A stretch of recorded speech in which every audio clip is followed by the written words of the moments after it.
সূর্য ডোবার পর থেকে হাত্তা মাতলাইল ফাজর, ফজরের সূচনা লগ্ন পর্যন্ত শান্তিময় এ রাত, বরকতের এ রাত।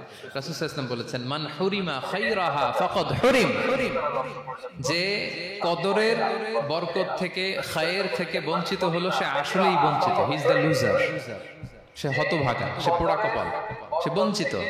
মান হুরিমা খায়রাহা ফাকাদ হুরিম, যে কদর পেল না সে হতভাগা।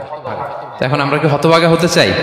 আমরা তো শুরুতে অনেক হোপফুল ছিলাম, এত এত ব্লেসিংস, এত এত বরকত, রহমতের ফলগু ধারায় আমরা প্লাবিত হচ্ছি রমাদানে। তা আমরা তো হতভাগা হতে চাই না। তা আমরা যেন এই শেষ 10 দিন এক তালে আন্তরিকতার সাথে ঈমান ও ইহতিসাবা আমরা যেন ইবাদত করি। সম্মানিত ভাই এবং বোনেরা, আসলে এই রমাদানে আমাদের সব ইবাদতের মধ্য দিয়ে এটা আমাদেরকে খেয়াল করতে হবে যে আমাদের রোজার মূল উদ্দেশ্যটা হাসিল হচ্ছে কিনা, দ্য প্রাইম অবজেক্টিভ, যেটা আল্লাহ আয়াতের শেষাংশে বলেছেন লাআল্লাকুম তাত্তাকুন, যাতে করে তোমরা আল্লাহ সচেতন হতে পারো, গড কনশাস হতে পারো। এটা হচ্ছে দ্য প্রাইম অবজেক্টিভ অফ সিয়াম। অনেকে বলে যে রোজার মূল উদ্দেশ্য হচ্ছে না খেয়ে থাকা, মানে ক্ষুধার যন্ত্রণা উপলব্ধি করা। No, it's not the prime objective of সিয়াম। অনেকে মনে করে যে গরিবদের কেমন কষ্ট হচ্ছে এটা উপলব্ধি করা হচ্ছে রোজার মূল উদ্দেশ্য।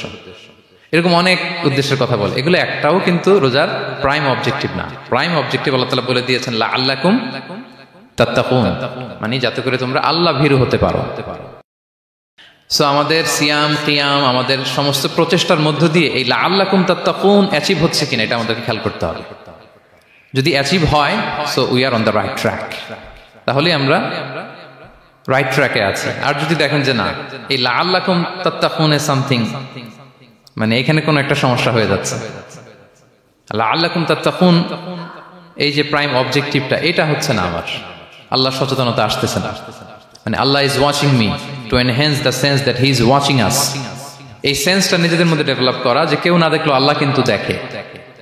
এই চিন্তাটা, এই সেন্সটা যদি আমাদের মধ্যে ডেভেলপ করে প্রতিনিয়ত আমাদের প্রত্যেকটা কাজের মধ্য দিয়ে, তাহলে এভরিথিং ইজ ফাইন।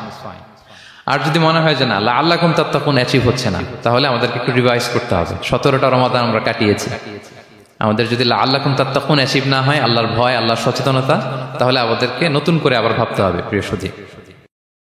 এবং এই সিয়াম আমাদেরকে সংযমী বানায়, সংযত বানায়, মানে আমরা যেন আমাদের ডিজায়ারের উপর কন্ট্রোল করতে পারি, এটা আমাদেরকে শিখায়, যেটা বছরের অন্য মাসে হয় না। অন্যান্য মাসগুলোতে আমাদের প্রবৃত্তি আমাদের উপর জিতে, আর এই রমাদানে আমরা প্রবৃত্তির উপরে জিতি। We control on our desire. অন্য মাসে আমরা খেতে মনে চায় খাই, পান করতে মনে চায় পান করি, বিবাহিতরা ফিজিক্যাল ইন্টিমেসিতে যেতে চাইলে যেতে পারে, কিন্তু রমাদানে দিনের বেলা খেতে চাচ্ছি, খাওয়া যায় না। পান করতে মনে চায়, খুবই তৃষ্ণার্ত, নো, করা যাবে না। হালাল পন্থায় বৈধভাবে দিনের বেলা বিবাহিতরা কোনো ইন্টিমেসিতে যেতে পারবে না। তাহলে আমরা প্রবৃত্তির উপর কন্ট্রোল করতে শিখি। সারা বছর প্রবৃত্তি, ডিজায়ার, এটা আমাদের উপর কন্ট্রোল করে, আমাদের উপর জিতে, আর রমাদানে আমরা প্রবৃত্তির উপর জিতি। সো এই প্রবৃত্তিকে আমরা কন্ট্রোল করতে পারতেছি কিনা এটা আমাদেরকে খেয়াল রাখতে হবে আমাদের সমস্ত কাজকর্মের মধ্য দিয়ে। পাশাপাশি এই সিয়াম আমাদেরকে মুক্ত হস্তে দান করতে শেখায়, বেশি বেশি করে চ্যারিটি করা, দান করা। এবং হাদিসে এসেছে যে রাসূল সাল্লাল্লাহু আলাইহি ওয়াসাল্লাম তিনি সবচাইতে বেশি দানশীল হয়ে উঠতেন রমাদানে। ওয়া কানা আজওয়াদু মা ইয়াকুনু ফি রমাদান, সবচাইতে দানশীল হয়ে উঠতেন। আজওয়াদু বিল খাইরি মিনার রিহিল মুরসালা, প্রবাহিত বাতাসের চাইতেও বেশি দানশীল হয়ে উঠতেন। প্রবাহিত বাতাস যেমনি সবার গায়ে ঠান্ডা শীতল বাতাস দেয়, এখানে মুসলিম অমুসলিম, বিশ্বাসী অবিশ্বাসী, কাফির কোনো ভেদাভেদ নেই, সবাই এটার উপকার পায়।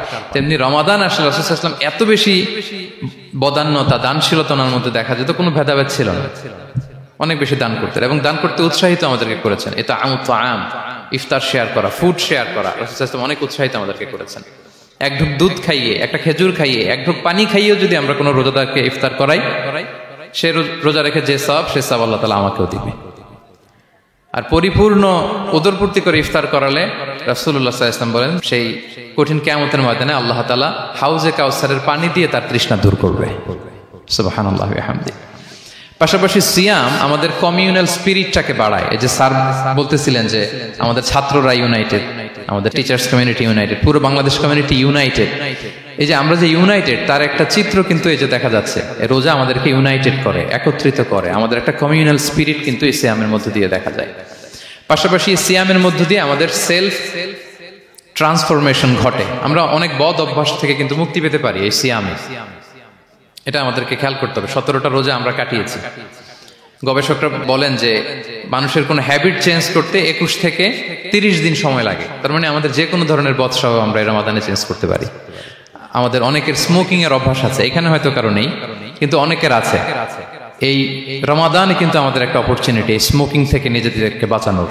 সো আমাদের এই ব্যাড হ্যাবিটগুলো যেন এগুলো থেকে আমরা বেঁচে থাকতে পারি। সম্মানিত সুধী, আমি এবার যেই আয়াত দিয়ে আমার আলোচনাটা শুরু করেছিলাম, অর্থাৎ লাস্ট 10 days অফ রমাদানে যে আমাদের যে লাইলাতুল কদর, এটা হচ্ছে ক্রিম টাইম অফ রমাদান, রমাদানের সবচাইতে মোক্ষম সময় আল্লাহ তাআলার নৈকট্য পাওয়ার, সেটা নিয়ে কিছু কথা বলবো ইনশাআল্লাহ বিইজনিল্লাহ। সম্মানিত সুধী, রাসূলুল্লাহ সাল্লাল্লাহু আলাইহি ওয়াসাল্লাম একবার খুব আফসোস করছিলেন। তিনি যখন শুনতে পেলেন যে বনি ইসরায়েলের অনেক অনেক লোক হাজার বছর হায়াত পেত, তারা শত শত বছর ইবাদত করত, শত শত বছর তারা জিহাদ করত, তখন তিনি আফসোস করে বললেন, হায় রে, আমার শেষ সময়ের উম্মতের কি হবে?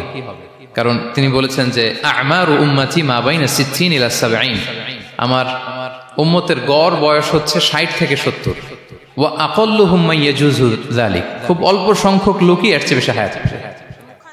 রাসূল সাল্লাল্লাহু আলাইহি ওয়াসাল্লাম যখন দেখলেন যে শত শত বছর হায়াত পেয়েছে বনি ইসরায়েলের লোকেরা, বনি ইসরায়েলের ওরা শত শত বছর জিহাদ করেছে, তো আমার উম্মত তো 60 বছরে তার হায়াতই শেষ, 60 থেকে 70-এর মধ্যে তার জীবনই শেষ, তা আমার গুনাহগার উম্মতের কি হবে? রাসূল সাল্লাল্লাহু আলাইহি ওয়াসাল্লাম খুব আফসোস করছেন। তো রাসূলুল্লাহ সাল্লাল্লাহু আলাইহি ওয়াসাল্লামের এই চিন্তা, এই উদ্বিগ্নতা দূর করার জন্য আল্লাহ তাআলা সূরাতুল কদর নাযিল করলেন এবং বললেন যে ইন্না আনসালনাহু ফি লাইলাতিল কদর ওয়া মা আদরাকা মা লাইলাতুল কদর লাইলাতুল কদরি খায়রুম মিন আলফি শাহর। লাইলাতুল কদর, এই কদরের রাতটা হচ্ছে এমন রাত যেটা খায়রুম মিন আলফি শাহর, হাজার মাসের চেয়েও সেরা। 1000 মাস লাগাতার ইবাদত করলে যে সওয়াব, কদরের রাতে ইবাদত করলে এর সমান সওয়াব হবে নাকি?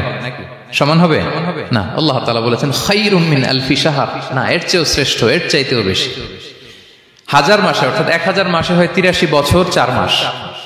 তো কদরের রাতে যদি আমরা ইবাদত করি তাহলে 83 বছর 4 মাস ইবাদত করলে যে সওয়াব, সে সওয়াব আল্লাহ তাআলা আমাদের আমলনামায় নসিব করবেন। তো আমরা যেন এই কদরের রহমত বরকত থেকে যেন আমরা বঞ্চিত না হই।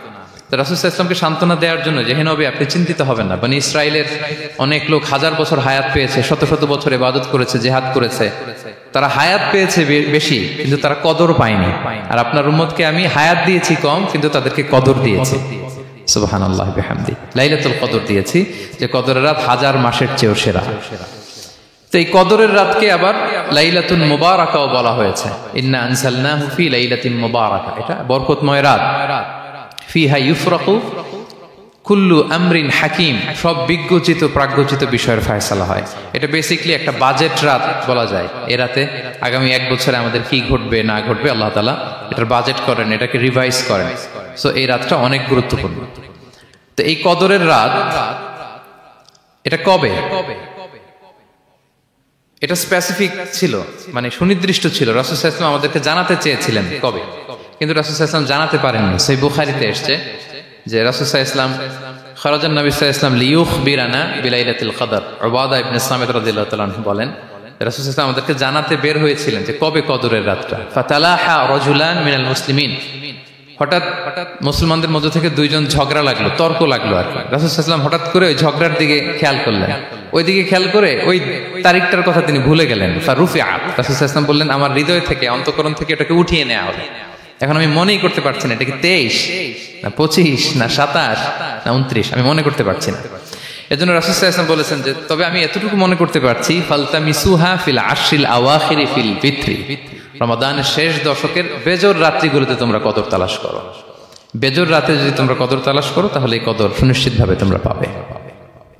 তো এই জন্য স্কলাররা সবসময় বলেন যে লাস্ট 10 days অফ রমাদান খুব গুরুত্বপূর্ণ, সবচেয়ে the cream time of Ramadan. I repeat, এটা রমাদানের একেবারে মাহেন্দ্রক্ষণ। এই 10 দিনের যে কোনো 10 রাতের যে কোনো রাত কদর হয়ে যেতে পারে, বিশেষ করে অড নাইটস গুলো 21, 23, 25, 27 এবং 29, যে কোনো দিন হয়ে যেতে পারে কদর। সো বুদ্ধিমানের কাজ হচ্ছে আমরা যেন রমাদানের শেষ 10 রাতে লাগাতার একইভাবে একই স্পিডে আমরা যেন ইবাদত করি। কোন রাতে বেশি করলাম, হয়তো 27-এর রাতে আমি খুব ভাব গাম্ভীর্য নিয়ে, খুব আবেগ নিয়ে ইবাদত করলাম, কিন্তু হয়ে যেতে পারে যে এবছর কদর ছিল 25-এর রাত, হতে পারে না? পারে। তো আমরা তো মিস করে ফেললাম। তো আমরা যেন মিস না করি, বুদ্ধিমানের কাজ হবে সমান তালে ইবাদত করা। এবং এটা এত গুরুত্বপূর্ণ, রাসূল সাল্লাল্লাহু আলাইহি ওয়াসাল্লাম এত এমফাসাইজ করে কোন রাতের কথা বলেনি। আরবি মাস অনুযায়ী 354টা রাতের মধ্যে সবচাইতে শ্রেষ্ঠ রাত, সবচাইতে শ্রেষ্ঠ রাত সূর্য ডোবার পর থেকে হাত্তা মাতলাইল ফাজর, ফজরের সূচনা লগ্ন পর্যন্ত শান্তিময় এ রাত, বরকতের এ রাত। রাসূল সাল্লাল্লাহু আলাইহি ওয়াসাল্লাম বলেছেন, মান হুরিমা খায়রাহা ফাকাদ হুরিম, যে কদরের বরকত থেকে, খায়ের থেকে বঞ্চিত হলো, সে আসলেই বঞ্চিত। হি ইজ দ্য লুজার, সে হতভাগা, সে পোড়া কপাল, সে বঞ্চিত। মান হুরিমা খায়রাহা ফাকাদ হুরিম, যে কদর পেল না সে হতভাগা।